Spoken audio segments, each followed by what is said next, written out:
so long. It's now 3 minutes past 4. And if anyone else does join, I'll just be able to let them in as we go along.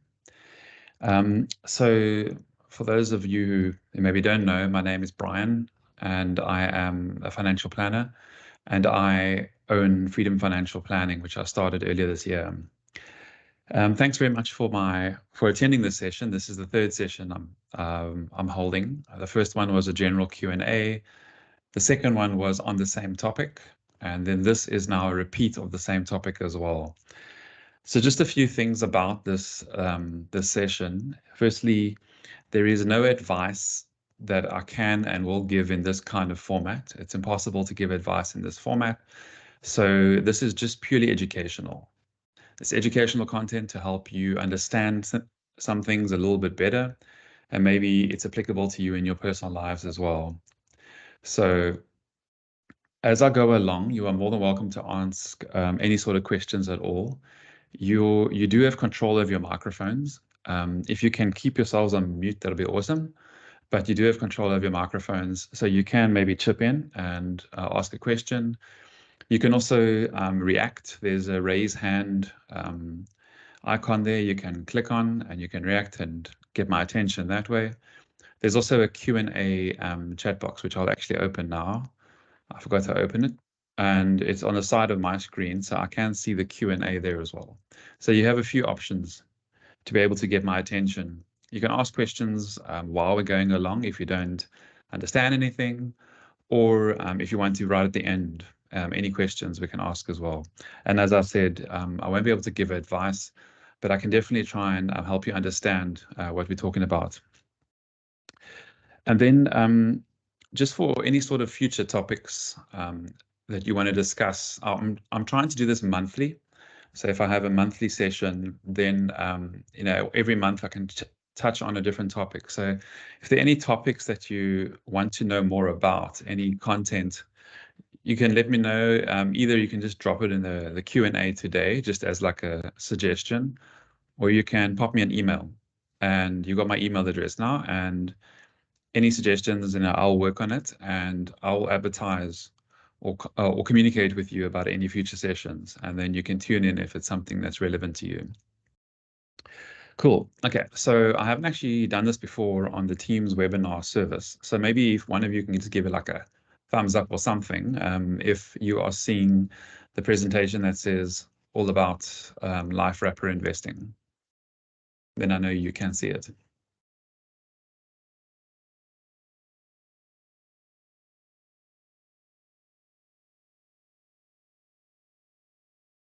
Okay, cool. Thank you. I appreciate it. Cool. So let's talk about life wrapper investing. What is a life wrapper, and why do people often talk about this? It's also quite stigmatized. People talk about a life wrapper investment. A few books or podcasts will say stay away from them because of the commission element. So let me just demystify this for you. And like I said, any questions, just please jump in. So what is it? So firstly, it is an investment vehicle. Okay. Now, if you think of like a collective investment scheme, or the short word for that is unit trust, you can think of shares, you can think of ETFs, all of these different funds, different ways of investing. The reason why it's called a life wrapper is because what happens is they take those unit trusts, like, for example, maybe a tracker fund, maybe there's Allen Gray Balanced, maybe there's a few funds in there, or maybe it's individual shares that you own, or maybe it is ETFs that you own as well. And they wrap a life insurance license around that product. So it is underneath. It is what it is. It is all those little investment products or funds or whatever, but they wrap a long-term insurance license around it. So the first and the opening of my presentation was a gift, like the presents, Christmas presents or birthday presents. And you don't really know what's inside because the wrapping paper is around that present.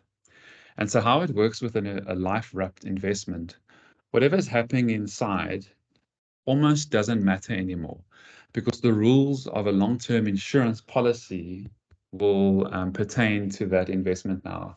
It's been wrapped. It's like disguised. It's cloaked in this insurance policy. And so an investment that is a life wrapper is actually a long-term insurance policy. That's what it is. It's a life policy.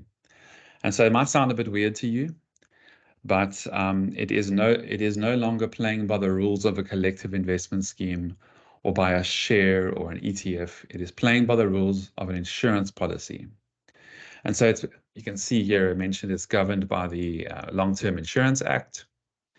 And you get different kinds of life wrappers.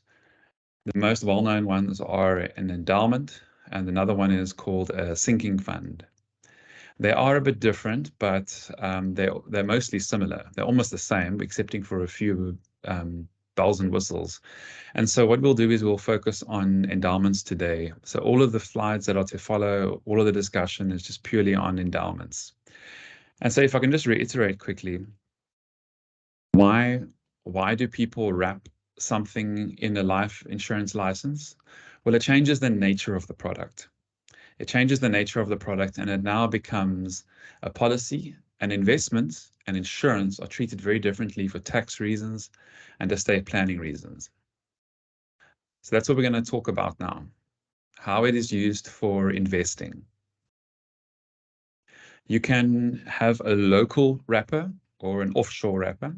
So an endowment, in this instance, it can be based in South Africa, and you can invest in it in South Africa, or you can use one set up by an international investment firm like Old Mutual International or Glacier International, and that will be domiciled and based offshore. So for Old Mutual, it is Isle of Man. Glacier, which is Sanlam, that is Ireland. So there's low tax jurisdictions. And so it'll be based there. It will not be a local product. It will be an offshore product. And the South African life insurance policy laws, which we will get to now, they will be 100% applicable to that product. Like I said before, it can comprise of underlying funds from investment managers. So that is single funds like Allan Gray, Coronation, 91, and all of that. It can all be layered in that product. It could be a share portfolio. Just 2 weeks ago, a client of mine, his share portfolio was set up in the Isle of Man, and it is in with an offshore endowment product. And so we set that up for our clients. As often as possible, we will use the investment or the life wrapper to wrap around the investment. ETFs as well is quite common, especially if you invest in an international tracker fund, for instance, and you want to put it in a life wrapper, that's 100% fine. And so it's just like a standard direct investment in this respect. And whenever you hear of direct investment, what that means is like a unit trust where you're investing in the underlying fund, and the tax that is applicable and all of that is applicable to your income tax rate. It's not like you're not protected from anything. It's kind of like exposed or raw. The interest earned within the product you're taxed on, whereas we will get to it now. That is very different for an endowment. So there are some benefits. In fact, there are massive benefits for investing using a life wrapper. The main benefit is tax and estate planning. And so I'm going to break that down in a little bit more detail individually here. So the reason why tax is beneficial potentially is because within the life wrapper product, income is taxed at 30%. Okay. So whatever your income tax rate is, whatever your marginal income tax rate is, it doesn't matter, because this is taxed within the product at 30%. Now, what that means for you is the fact that if you have an income tax rate of 40% or 35%, the tax within this product on income earned, and that is like interest, or if you're investing in a REIT, REIT, which is a real estate investment. There's income that comes from that as well. That is all taxed as if your income tax rate was 30%. So you can imagine immediately now, that tells you that if your income tax rate is above 30%, this is already beneficial for you. So what does that mean for capital gains tax? Because capital gains tax isn't a separate tax, it is income tax, and it's added to your annual income for the year.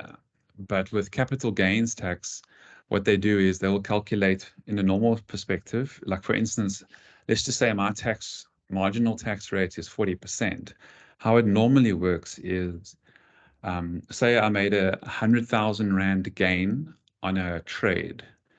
They would take 100,000, take 40,000 away because every year you get your annual exemption or exclusion of 40,000 Rand.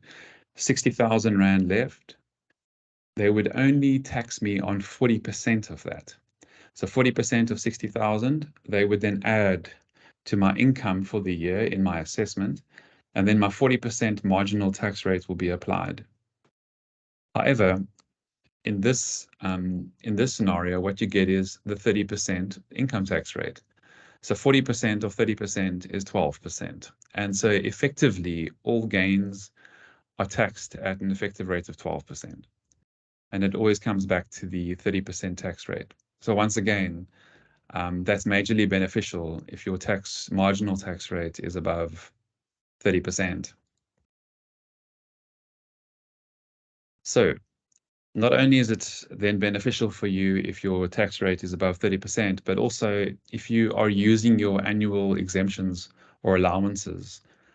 So if you look at capital gains and interest, if you're using those already in other parts of your financial portfolio, well, this product will take care of that for you, because what happens is the taxation all happens within the product. What I mean by that is that when you invest in a life wrapper, that tax bill is not for your account. And this is something that's maybe a bit tricky, and it's maybe important to understand. That money is pretty much on the balance sheet of the investment company you're investing with. So you are the beneficial. Yes, Shireen, you can ask questions. You are the beneficial owner of that. You are the beneficial owner of that investment, but it is actually in the hands of the investment company. And so what they're doing is they're paying it at 30%. All of that tax, they're paying it to SARS. They have to put it on their tax assessment for the year. But it is not for your account. So you won't even get, when you invest in a life wrapper, there's no statement you get that you give to SARS upon assessment. It's not your problem. And that's the cool thing about it, is that firstly, obviously, the tax benefits are nice. But secondly, there's no admin. There's no tax admin on this, which I think is amazing as well. It's quite powerful because it frees you up. You don't have to follow up on this, get statements, think of how much capital gains tax you might be paying this year or tax on income earned. It's all sorted out for you. Okay, so quick question here from Dave. I'm busy exiting from a PPS vested share account. I was told it was not taxed in my hands, but I then discovered it is taxed in the fund at these rates. Yeah, so I'm not too familiar with the PPS vested share account, but I can assume that it is a life policy, investment policy, a life wrapper, and so it will be taxed in the account at that rate. Shireen, you can interject if you want to and ask questions verbally, or you can stick your hand up and I will see it. But please do go ahead if you have a question. Can you hear me? Yeah, I've got you loud and clear. Would you only want to do an endowment if you're only looking at an investment period of 5 years? Because what if you're looking at 10 years, then you're not really looking at having any capital gains within those 10 years, because you're not going to be selling anything within those 10 years. Yeah. So, so you mentioned the 5 years because of the restrictions on the product, right? Well, I would assume so. And the fact that you say that you save on capital gains does mean that after 5 years, your investment must be sold. No, it doesn't have to be sold. So with with an endowment or any sort of life wrapper, there's this minimum term of 5 years that they until the restriction periods fall away. And I'm going to be getting to that just now about some of the bells and whistles or the terms and conditions rather of these products. But you can keep it forever. So you can keep that until the day you die. You can keep it for 20, 30 years. It's just that it matures, so to speak, at 5 years. So then you have the full option to take it out, but you can keep it going and just leave it there. And it can be a very tax efficient way of drawing an income, especially in retirement. If you can imagine you withdrawing an income from a living annuity, for instance, and then over the years you've grown money outside of retirement funds in a life wrapper. Now at retirement, you withdraw an income from it. There's no income tax on it. So what happens then is you're able to not pay tax on that in your own capacity. You're living annuity, you're paying your PAYE, but you still have like your interest exemption and such. Oh, okay. Oh, I totally thought an endowment was always a fixed 5-year investment, and at the end of it, you get your money out after those 5 years. Yeah, I think maybe the perception is there because sometimes the insurance companies might follow up with someone and say, do something with your money. Hopefully they can sell you a policy or something. And so I think that might be why the perception is there. But I have a client right now who said I must hurry with his planning because he has an RA that matures now. It was the 1st of July. And he said he needs to make a decision what to do with it immediately. And so the perception was there because the maturity date was the 1st of July, 2023, that on the 1st he had to make a firm decision as to what to do with that money. That money can lie there forever. There's no timeline as to when to make a decision what to do. So if you ever see on an investment policy it says maturity date, that just means when you start having options, but Okay. you don't need to exercise the options. Oh, all right. Okay, so you can just keep it going on for however long you want to until once you draw from it. So then, who decides what products or investments are within that endowment policy? Say, for example, myself, I'm just holding an ETF, the MSCI World, and now I decide, well, I might as well hold it in an endowment because I'm probably going to have a lower tax rate doing it through the endowment. Can you just choose an endowment and say, I want an MSCI World within an endowment? I thought they come packaged, like you had to buy a specific package of investments within the endowment. Okay. Yeah. So they're not all made equal. And so depending on which provider you utilize, they might be prepackaged and they might be sold as a deal, like Fed Group, I think has one at the moment, which is not bad. They guarantee an income, they guarantee a return for you in that, and it's prepackaged. But I can tell you now, if you go onto a platform like 91, Glacier, Old Mutual Wealth, you have all the funds in the world. You can do what you want to, and so you can take the vehicle, unit trust, endowment, whatever, and then you can load it with the funds that you want. So the Okay. options are numerous. Oh, all right. And then can you compare the fees on each vehicle, like an admin fee? I'm assuming there must be some admin fee.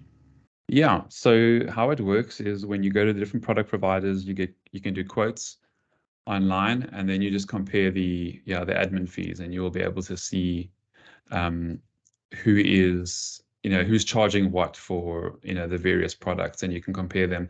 They're very similar though, to be honest. The fees, it's a highly competitive environment, so the fees are quite similar from platform to platform. What's the average fee? Depends how much money you got because it's a sliding scale. So it'll normally start like 0.5% per annum for the admin fee, and then it decreases from there. Okay. Sorry, it increases from there, did you say? Decreases Decreases. on a sliding scale, yeah. Okay. Well, I did need to know that. Thanks. Cool. No problem. Yeah, Marianne. Marianne, yeah. Question just so I've got share portfolio sitting with WebTrader. Mm. If I wanted to move that into an endowment, would I need to sell it and then buy the stuff in the endowment, or can I move the shares across? Hmm. So how it works with investment products or investments itself, they are quite often transferable. And so with a share, you will get what you call a scrip transfer. And so they transfer the paperwork from one provider Yeah. to another, one vehicle to another. And so that should potentially be possible to be able to do that. But you got to liaise with the brokers who set it up and see if it's possible. Because there are some technicalities which, maybe a bit too higher grade for this forum, but generally speaking, I mean, right now I'm potentially helping someone transfer Google shares from Morgan Stanley in the States to South African life wrapper because they live here now and it needs to speak to our laws. So it is potentially possible. I mean, my worry is the state duty on those things. Unavoidable. Only way to avoid a state duty is to put it in a trust. So there's really there's no way to get around that, Yeah, I mean, unfortunately. I don't mind paying South African estate duty, but the whole thing of so US, I've got Apple shares, for example. Is the US going to take 40% estate duty when I die? Okay, cool. I'm going to get to that in one of the slides. Okay, So we cool. will definitely cover offshore investing and maybe, Shireen, I see your hand still up. I don't know if that's just an error, but what I'll do is I will continue with the presentation for now, and then if any other questions, maybe a bit later, are not answered, because I do touch on offshore investing and why it's so important. Okay. Just a quick one, Dave. You did mention 5 years is minimum for an endowment. Our life policy with endowment, which would last over 30 years. So the absence of transparency on the tax means that people judge the investment against an untaxed benchmark. Yeah, so there's two things there. So firstly, the minimum period for endowment isn't necessarily 5 years. You can get your money back immediately if you want to. It's just that there's a restriction period on endowments or any life wrappers for the first 5 years. I do touch on the restriction periods a bit later in the slides, but it's not really that much of a train crash. And I'll give you a hack for that as well a little bit later on. And then secondly, the absence of transparency on the tax. So I found on brochures, companies often say this is tax free for you, or this is free of tax. I don't necessarily agree with that wording, but I get why they do it. It's because to explain this, and what I've given you now is only a fraction of the picture, to be honest. There's a lot more that goes into this, but it's quite complicated. So what they basically often say is the tax is not your problem. It's taken care of by the company, which is 100% the truth. It's not your problem, and it is taken care of. But that is why, for instance, sometimes with an endowment, you might see two values on a statement. They might see value of the holdings, and then secondly, you might see surrender value. Surrender means if it's in the first 5 years or whatever, and you want to take the money back, there would be CGT potentially. And so what they would say is, look, yeah, it might be 100,000, but the surrender value is 97,000. And that's because 3,000 Rand CGT will be payable by the life company to SARS. So they account for that. And legally they have to account for that in the reporting. So it is quite, they are quite transparent about that. But this is quite technical. And so I think a lot of people just don't really get what goes into these products and how they work. So as I said, if you go back to the slides, as I said, all tax admin is done by the investment platform. You really do not do anything yourself. You just invest. The estate planning benefits are massive, and the more money that's in these, the better it gets. So this is why really these products exist. The first one, the reason is because of the tax, but secondly, the estate planning benefits. You can nominate a beneficiary for ownership, okay, or a beneficiary for the proceeds.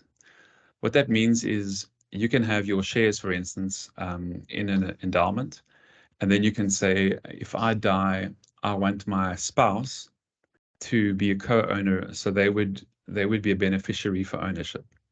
And so how this works, remember, this is a life insurance policy.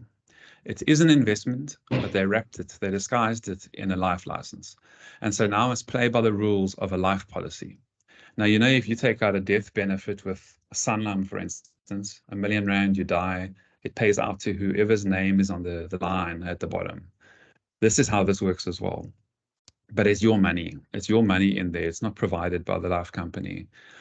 And so what happens is you can put down the name of someone to either take over ownership, or if you may be wanting to leave it to a trust for minor children or something, you might just say, look, yeah, I'm happy that if I pass away, this is liquidated and the proceeds are paid out.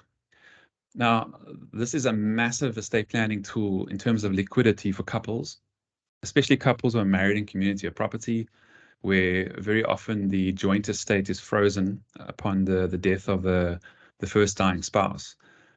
This doesn't care about those rules. This is a life policy. So what will happen is, how it is claimed is, say I take one out and I say it must pay to my wife if I pass away, and say I pass away and my wife was the nominated beneficiary, she goes to the life company and says, please pay me out. Here's his death certificate. They give a claim form. They FICA the person to make sure that they are who they say they are, and then it pays out. So it could be a few weeks, and all of that money is available. Now, in your estate, the money will be held up for ages, at least a year, maybe 18 months. No one can really get their hands on it, and it can't help to maintain lifestyles of your family. And so even if you have some money you keep, like I have some clients who we just keep like 200,000 Rand just in a small endowment. And it's just there to pay out to help pay for cost of living while they wind up in a state. So yeah, it creates liquidity for the beneficiary, not held up in the deceased estate for ages. And before I get to you, Shireen, something that's quite important here is there are no executors' fees on anything in a life wrapper if you nominate a beneficiary. So what this means is you have 10 million Rand in endowments, local, offshore, whatever. You pass away. If there was in a normal unit trust, the executive's fees on that would be 4.025%, including VAT, if the lawyer charged the maximum. However, what you have now is zero executive's fees. So you can imagine on 1 million, it's 40 odd thousand Rand you're saving. So, if it's 5 million, you're saving some real money for your beneficiaries. And the reason why is because the executor, if you have a policy, even a normal life policy, like you take out, should you pass away with Sanlam or Momentum or whatever, whenever it pays to someone who is not you, the executor will not get to work on it. And so the executor can't charge their fees on it. But if you say, pay to my estate, the executor will have to manage that money when it comes into the estate, and they charge full executor's fees on it. And so this is a great way of reducing fees upon death as well, is to nominate someone for that money to go to. Yes, Shireen? If the payout is subject to estate duty, how can they pay out the full amount to you? Do they have to withhold 20%? That's a very good question. Are you a financial planner? No, but I'm an accountant. Oh, there you go. Okay, cool. So, okay, this will get quite technical, and I don't want to maybe get too technical, but this is what is called any money from a life policy, and this will, as I said, be a life policy, is regarded as deemed property in your estate. Not property, like money, real estate, cars, that is, and unit trusts are property. This is deemed property. Deemed property is the law says we deem this to be your property, even though it's already paid to someone else or whatever the case may be. And so we often refer to that as funny money because it's not really in the estate, it's gone. but there will be estate duty on it. And so what happens is if there is an estate duty bill, so let's just put it this way, let's use numbers. Let's just say there's 100,000 Rand estate duty payable, and 10% of the estate was this money that went to your beneficiaries. They would then be liable for 10% of that estate duty from the proceeds of this policy. And so the executor would come around whenever he or she gets around to it and say, we need that from you. So And they so, actually have to come and claim it back from you. You get the full 100% and they have to come and claim the estate duty from you. yes, but Okay. not if it's in your spouse, because there's a rollover. There's never estate duty or CGT when you leave anything to your spouse. So that's the first thing, and that's when it's powerful. And secondly, if, for instance, there were other things that you inherited from the deceased, they would in reality, they would offset it, if you know what I mean. So like if you were going to get the residue of the estate, which was pension funds paid out, and well, that's not part of the estate, but like maybe investments were liquidated or so on, they would generally try and like offset it, the executor, because at the end of the day, it's the same thing. It's the same balance they're looking for, and so they might try and offset it. But yes, even for a life policy, if I take a life policy on your name and I get paid out if you pass away, and there's a estate duty payable on your estate, then yeah, I would be liable for a proportionate amount of that estate duty. That's quite interesting, because I wonder how long they've got to get it back from you, because if the estate takes like a few years to wind up, do you have to pay it back immediately, or only once they've actually like wound up the estate in total? You holding on to that 20%. I mean, do they tell those people immediately, or do those people just suddenly out of the blue have to pay 20% back? It might be out of the blue, but what we tend to find is that this is generally done for people in the family. And so everyone will know what the situation is, and often there might not be estate duty payable, because when it's left to the like a spouse, for instance, there won't be any estate duty payable. And then secondly, with children, they might be getting the residue of the estate anyway, and then the executor would do the offsetting. It would really be a case if, like, say, for instance, I wasn't married, I have no children, my parents are passed away, and I leave it to someone or like a trust. That trust might be liable for that building. And so when the executor gets around to it, and it could be 6 months' time, it could be a lot later, then they would get around to asking people to start chipping in if they need to, if there's nothing else to offset it against. Okay. And would they charge interest on that, or would it just be the amount that was owed? No, it's just the amount that's owed. It's tax. The tax won't grow. It'll be what it was midnight before the person's passing. Okay. Cool. Thank you. No problem. Okay. So something else I didn't mention. Money that's in a life wrapper or an endowment specifically, only an endowment, gets protection against creditors after 3 years of existence. So what that means is you might have a business and you set up an endowment and you put some money into it, maybe in your personal capacity, and then for whatever unfortunate reason, the business goes under and there's a queue of people wanting to claim. The money in the endowment will be protected from creditors if it has been enforced for at least 3 years. It is not all life wrappers. So like I mentioned right at the beginning, you also get something called a sinking fund. A sinking fund does not have that protection. I'm not entirely sure why, because a lot of these things are legacy before my time, but that's the reality of it. So a lot of people would utilize an endowment. I've never had anyone who wanted it because of this reason. I think this is just more like an after the fact benefit, but no one's really come to me and said, I want protection against creditors, but I can see it could be useful. I think for some trades, especially if there's like another COVID or something, and then people are lining up to get paid something out from you. There are some limitations, as was alluded to earlier on. So when it comes to life wrappers, you have limited access to your capital in the first 5 years. Now, these are old words that they use here, one loan and one surrender in that period. So what that means is when they say loan, like I said before, the money in a life wrapper is technically on the balance sheet of the company you're investing with. And that company would have a life insurance license.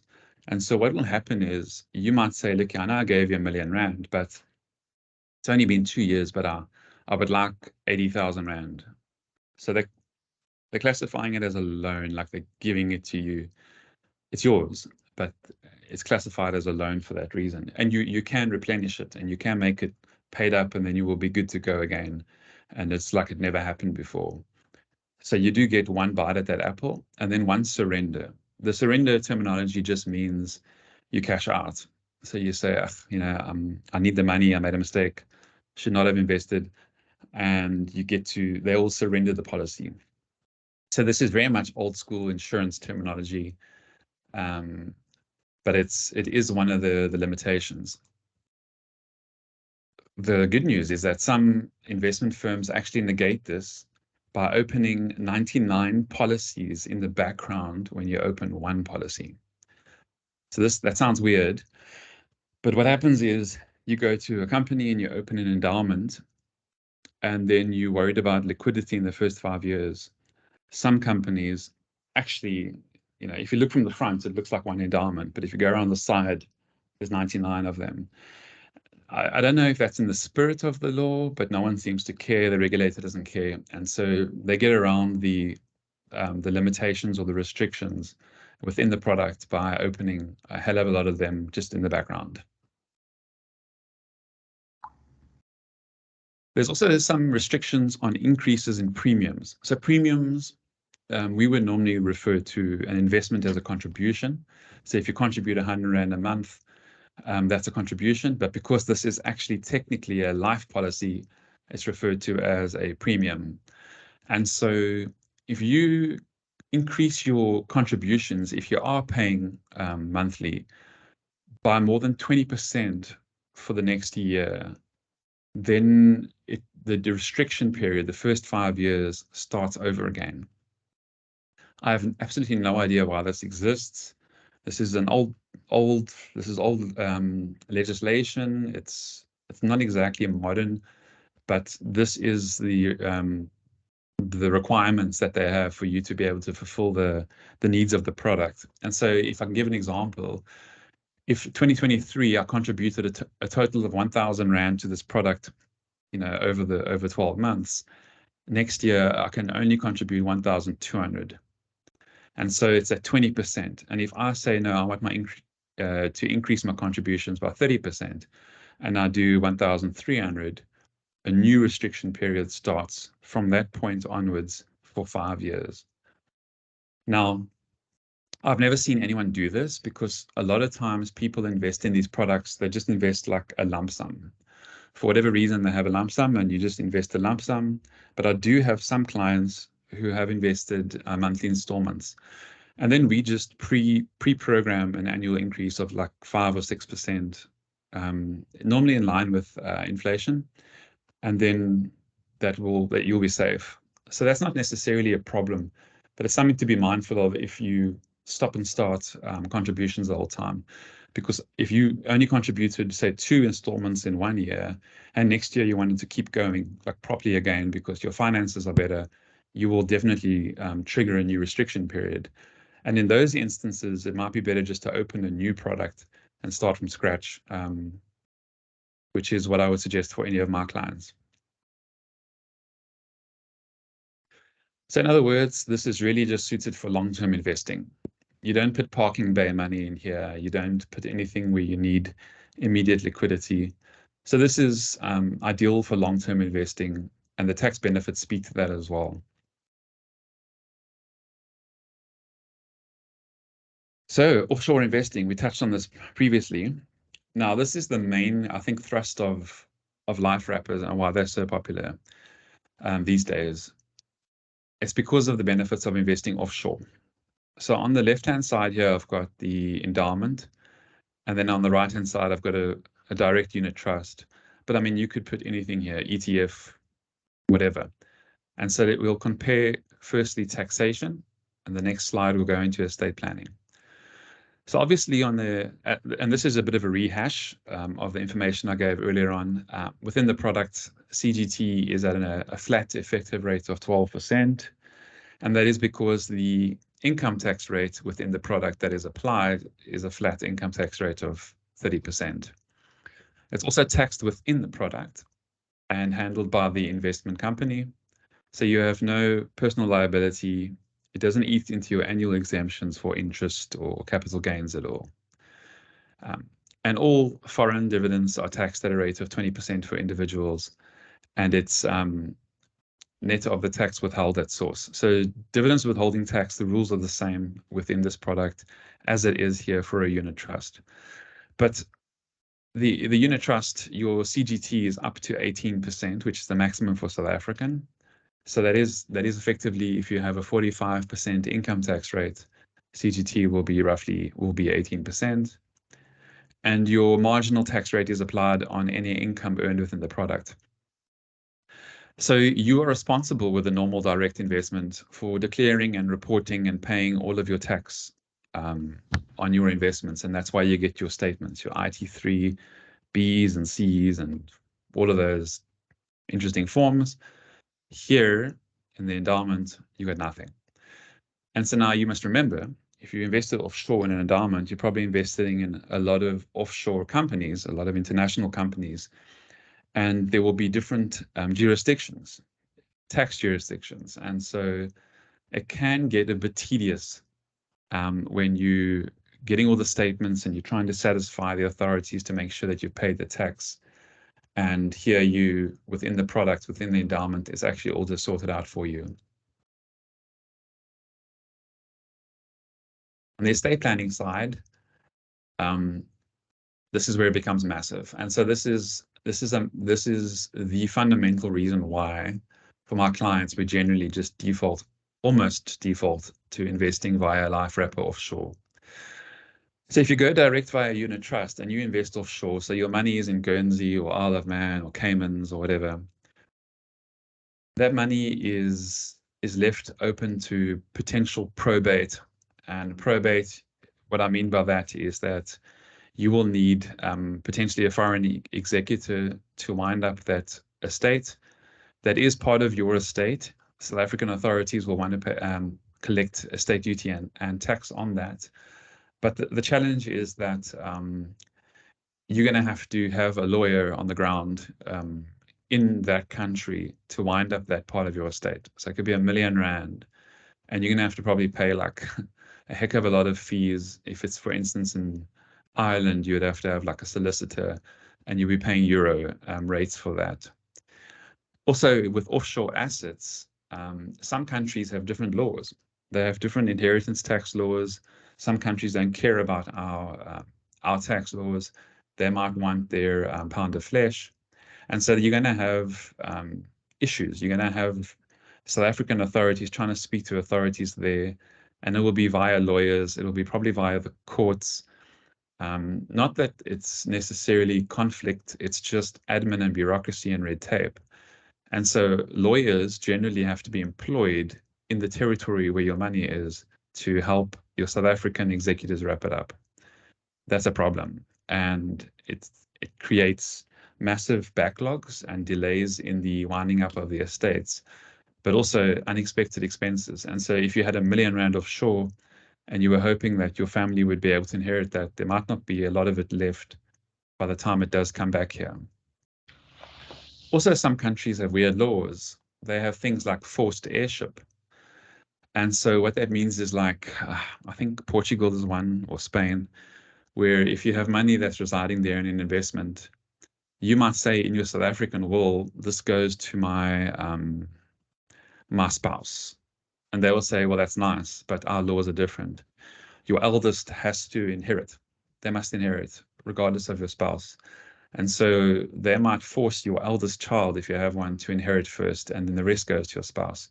That completely messes with your estate planning, and you wouldn't not necessarily have known that because you're not an expert on the laws in that country.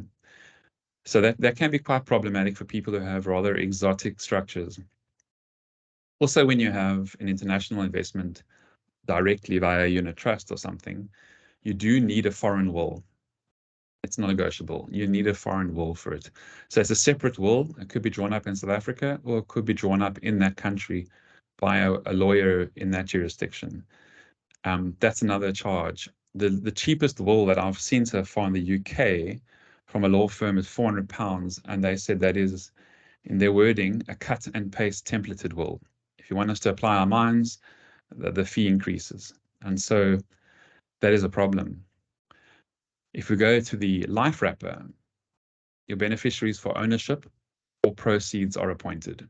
And so upon proof of death with the death certificate and completing the claim forms, the beneficiaries just take over the investment, and they can carry on as it is, or it can be paid out to their bank account. No executors' fees at all. There's no foreign probate liability at all. So no lawyers involved, no court cases or standing in queues in a foreign country, no 18 to 24 to 36 months to wrap it up, nothing like that. And it will be subject to South African estate duty and not a potential double dipping from another authority who doesn't respect our estate duty laws. Just give me a second. I just not close my blinds because I'm literally blind.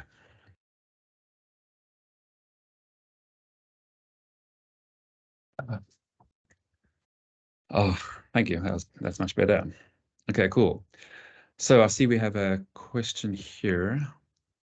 This is from Shireen. If you buy US dollars ETFs on easy equities, would this ETF be subject to the rules on the right-hand side? I am not sure. I am not actually sure. So you need to check that out on the Easy Equities platform.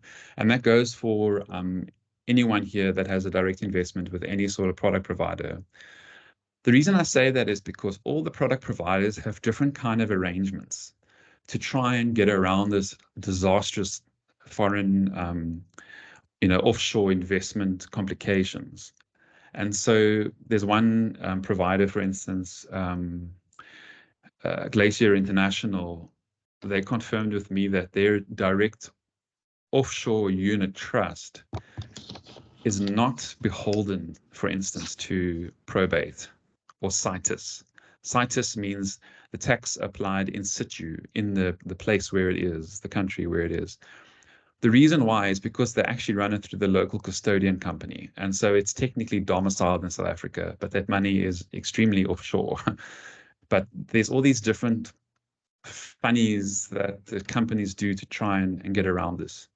And so Easy Equities might have that arrangement, but that would be in the product specifics. And so I would check it out if I were you, or ask them on their client services email address or whatever, and see if they have any sort of insight they can give you. Okay. Then, no problem, Shireen. Okay, cool. So that's the gist of it. And just to recap here, for estate planning as well, I've got clients now who they inherited money now from Germany. So the estate is paying out. It's Germans who've been living in South Africa most of their lives, and the parents have passed away. And so they're inheriting like 7 million rand. And they wanted to remain in euro. They don't feel the need to bring it to South Africa just yet. And so, but they're going to live in South Africa for the rest of their lives. So what we're doing is if I look at their tax rates are below 30%. They're pensioners. They're both 64. They both retire in September of this year. Their tax rates are below this amount sorry, if I go one slide up here, they're below the 30%. So you might say, well, Brian, don't be stupid. It's punitive for them to be in this product because their capital gains and their income earned will be higher. The tax will be higher than it would be if you invest directly through unit trust. Well, that's fine, but now should one of them pass away, and they're both in their 60s, and the one does have a bit of a dicky heart, and so he passes away, married in community of property, if there was a direct unit trust, what you would have is these complications. They would need a German will for that money. In fact, no, it's not going to be based in Germany. It's going to be based in Isle of Man. But they would need a foreign will for that as well, which is an extra expense. The surviving spouse would not get that money anytime soon. And they would probably have problems transacting on that money in the interim while the estate is being wound up. The executor would have to release money for them to survive. So what I do is in financial planning, we model different scenarios. And I said, if you get your inheritance now and you have a slightly punitive tax rate within the product, how will that impact on your retirement? And so what we looked at was that in terms of life planning, so planning for their lives, we looked at investing in this this higher tax rate actually took 1 year or longevity off of their capital.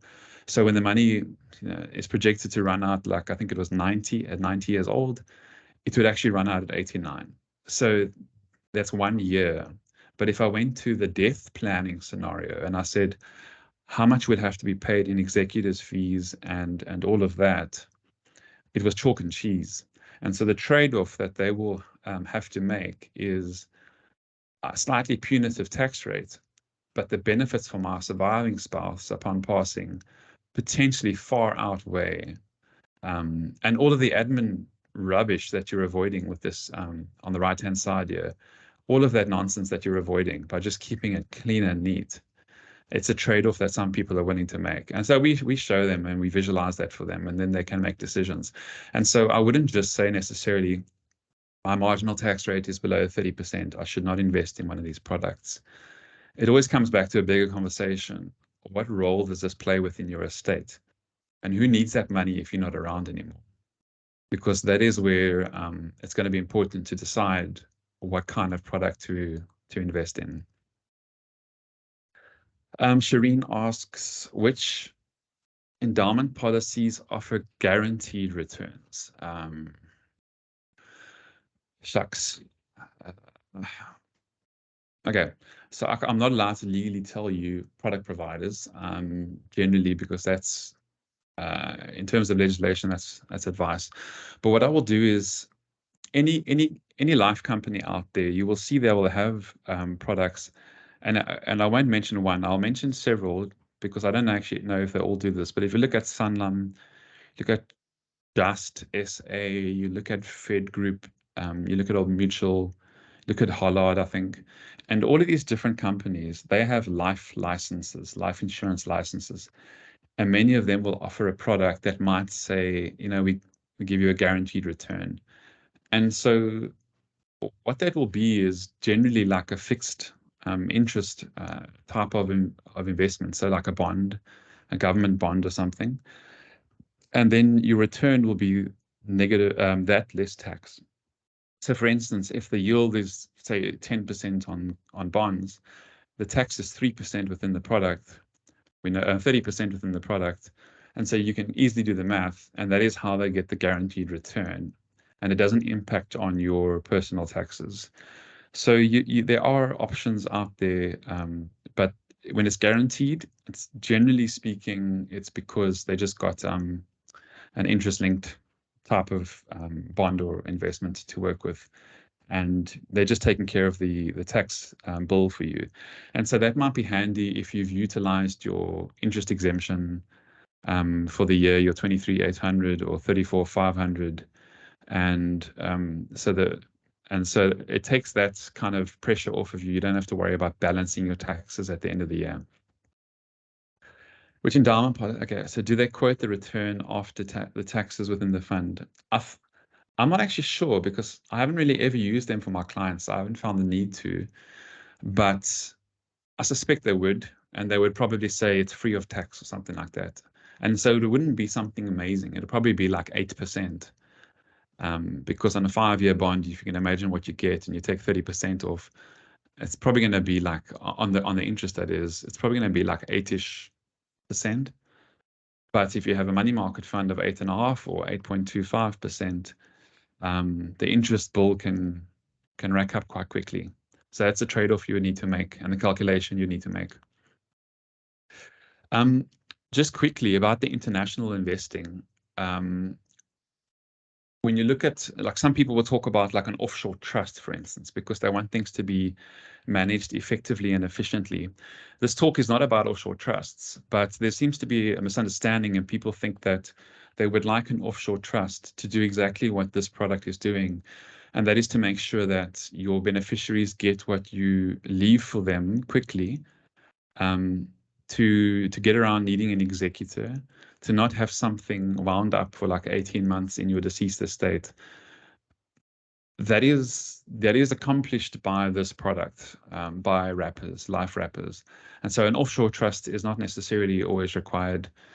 Also, an offshore trust is extremely difficult to manage, because you might not know this, but legally, when you administer an offshore trust, and what I mean by that is when you have trustee meetings, you and all of the trustees have to be in the country where that trust is registered. You have to prove you're there. And so if it's in the Jersey Island, for instance, you have to prove to SARS that you were in Jersey and that you had a meeting there. You have to show travel tickets and all that. And if you can't, they immediately assume that is part of your local estate, and they will tax you accordingly. And so offshore trusts generally are for like the Whitey Bissons and all of that of the world, who spend a lot of time offshore, who have many, many, many millions they are trying to save estate duty on. This product is able to solve the rest of the problems for you that an offshore or any trust might be able to solve. It's just that it's not outside of your estate. It very much is part of your estate. Any more questions on this topic at all?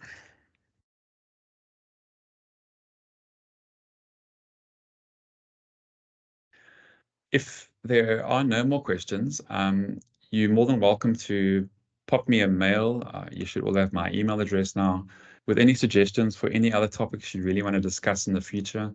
Like I said, this is purely educational, it's not advice.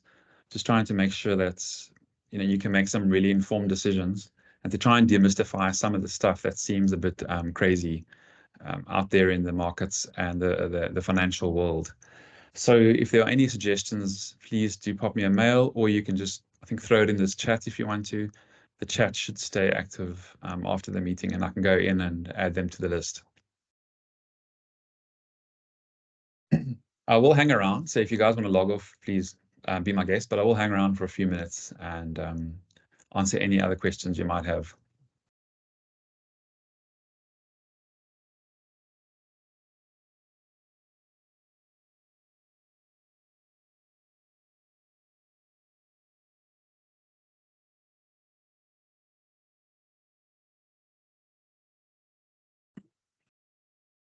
Pardon me, Brian. Yes. Sorry, is there any way that I could get hold of this presentation you made? Unfortunately, I joined a bit late. I was stuck in another meeting. Are you willing to share it? Yeah, let me shoot that off to you. I need to check with my compliance person, but it should be fine, I think. But yeah, I've got your details, so I'll take a note here to contact you about that. Yeah, Super. I'll sign any IP rights or whatever. Yeah, no, But cool. I'd like to discuss it with my wife as well. Yeah, definitely. Cool. If I'd have known a bit more, I would have invited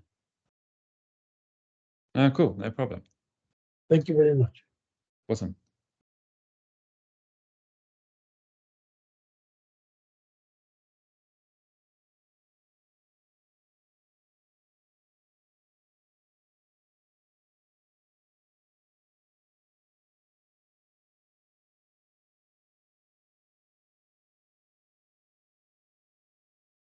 So, Hey. Brian, hi. Yes.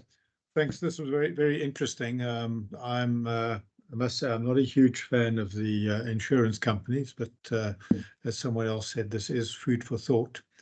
I've also seen this type of product proposed as the vehicle for an offshore pension fund. And as it was explained to me, is that basically it creates a level of obscurity that makes it harder for the tax authorities to figure out what you've really got and what they might have a claim to. Yeah. So those offshore pensions actually don't really exist. They just call it that. And often they were actually trusts. And then you would invest, you would basically give money to a trust, Yeah. and then Yes. the trust will protect it. SARS, like last year, it was, I think, a ruling where they said that's a trust. So you're donating money to a trust, and that's 20% donations tax. So I saw I mean, one of them had a in their documents, which I think have since been disappeared, but they actually had an opinion from Judge Davies, you know, who's been very much involved in proposing changes to trust and tax legislation. You know, basically his opinion was, if it walks like a duck, quacks like a duck, in other words, follows the rules of a pension fund, then it is a pension fund, rather than a trust. But obviously these things also can change. Exactly, yeah. And the thing is that other countries also have like endowments. They also have their own life wrappers. The problem is that if you're a South African and you're beholden to South African law and tax law, those products are the worst things you can be in, because it doesn't speak to our tax laws, and so they will apply something else within there. And our authorities, SARS, would, if they find that money, and they, by the way, they know everything. SARS knows everything. Whether they act on everything is different due to manpower, but they do know everything. And so what they might say is, well, fine, they took off in their country, say 10% of all income, you know, they taxed it.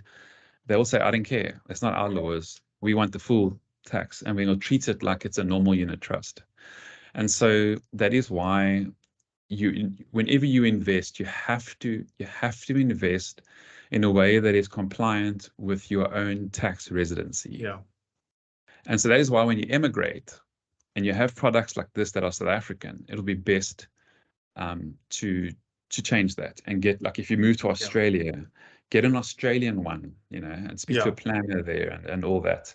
And so the offshore ones, often, I think they were touted as a global solution for people who had no permanent residence and they were floating around.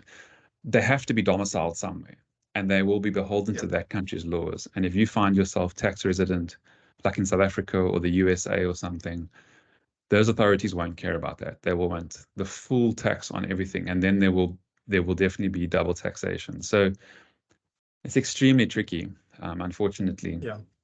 And certainly with these offshore pension funds, my impression was that they are quite specific in terms of saying this will work for a South African or for someone who's not within, let's say, the UK jurisdiction, rather than saying it's a completely global solution.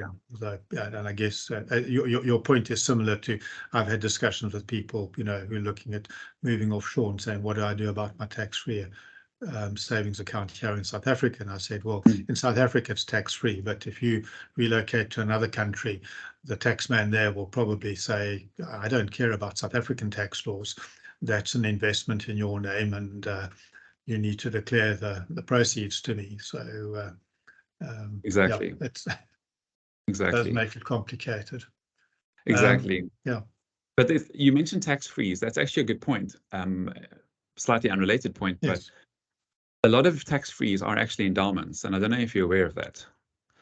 And so what they've done is, because there's a life wrapper around this tax-free investment, there's still zero tax within the product, but it will pay to your beneficiary upon death, and there won't be executors' fees. But you will have paid tax within the product. No, it's zero tax. So the tax-free product legislation trumps the other ones.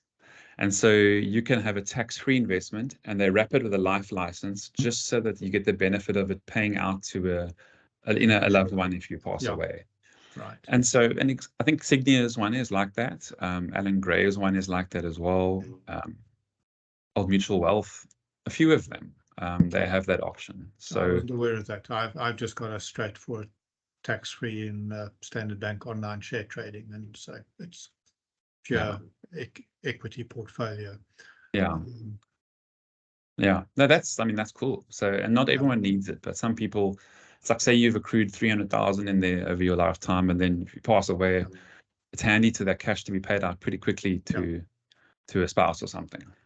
Yeah, and well, also if you've been able to accrue it earlier in your life, then it might have a hell of a lot of growth over the rest of your life. So exactly, yeah. And with things like that, if you leave them to a trust, they're still dutiable within your estate. If you leave to a trust, yeah. So how it works is, regardless of where you leave, who you leave money to, at the midnight before you're passing, the receiver takes a snapshot of your estate and says, we want estate duty on everything, excepting anything that goes to a spouse. It's free, like no tax, no capital gains tax. And they basically say we'll wait for the spouse to die, and then we will have our take our share of that. Having had both my parents pass, I've seen that work out in that manner. Yeah. And what's pretty cool is that your spouse, if you leave everything to your spouse, they also inherit your 3.5 million rand estate duty abatement. I don't think a lot of people know that. Or any part that hasn't been used. 100%. So very handy. Yeah. So yeah, the problem is then when the second spouse passes on, then there's a significant reckoning, and I mean, but in both cases, you have to look at liquidity in the estate to make sure that things can move on. And certainly that, to my mind, from what I've seen, is not always that well done. So exactly. Yeah, Brian, in terms of your area of specialization, are you more focused on the investment side, or do you also look at estate planning? I do everything. I do full financial planning for all my clients. So I don't just invest for someone, or I don't just give them policies. I first plan for them. I plan for all eventualities, and we model life scenarios for people, and we also work out how the estate should be structured in life and death to make sure that everything you want to happen happens. So what we tend to find is that most people they're very obsessed with investing. Investing is actually generally pretty easy, if I'm honest. The hard part is planning for things you don't know they're going to happen or when they're going to happen. And so we tend to focus a lot on the estate planning side as well, because you save so much money by just doing this instead of that. You know, it's very valuable. So I do advise on the full estate of the client, if I can put it that way. But the plan is, for me, is most important. Getting the plan in place and strategically setting a person's financial portfolio up, and then the products follow afterwards. And if you need more investments or you need more life policies, so be it. But as long as it speaks to what you actually need. Yeah. Cool. Okay, well, thanks very much. This has been good, and I look forward to some more presentations in the future. Awesome, great stuff. Please guys do send me suggestions for topics you want to cover. I know Shireen sent one. Discussion comparing world EFTs, probably meant ETFs, buying in ZAR versus dollar. Yeah, that's pretty easy. That'll be about 5 minutes. So there's much more we can discuss. So any more suggestions, you guys can just drop it in my inbox as and when they come to you. Cool. Thanks, Brian. Cheerio. Awesome. Thanks, guys. Appreciate it. If there are no more questions, I'm happy to log off now. Thanks. Bye. Cheers.